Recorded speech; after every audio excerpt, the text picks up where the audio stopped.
ننګرهار کې 1100 کیلو ویښتان وسوځول شول.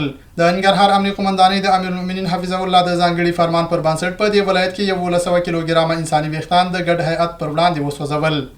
دغه ویښتان ګاونډیو هیوادونو ته د قاچاق کېدو پر مهال نیول شوي وو. د انساني ویښتانو د قاچاق مخنیوي څخه موخه د بشر کرامت د اخلاقي او اسلامي ارزښتونو ساتنه ده. ننګرهار کې 150 کورنیو ته د شیدو راټولولو وسایل وویشل شول.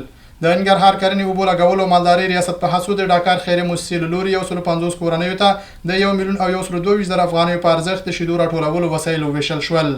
د کرنې رئیس مولوي محمد ولی محسن وویل چې په دره نور کوز کونړ او سرور ولسوالیو کې مالدارانو ته د شیدو او نورو لبني محصولاتو د ساتنې راټولولو او حفظ الصحې مراعاتولو په موخه وسایل ورکړل شول.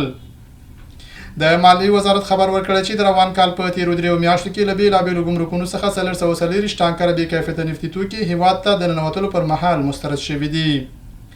د سرپل د کلو بیا رغونې او پراختیا ریاست له لوري دغه ولایت په سنچارای ګوسپندي او سوزمه کالا ولسوالیو کې د اوبو رسولو 12 شبکې جوړیږي. دغه پروژه د 58 میلیون افغانۍ په ارزښت پیل شوې چې د 12 څاګانو کیندل او د اوبو د 12 ذخیرو جوړول پکې شامل دي. او د صنعت او سوداګرۍ وزیر نورالدین عزیزي د ترکیې له سفیر جنګ اونال سره په کابل کې کتلي.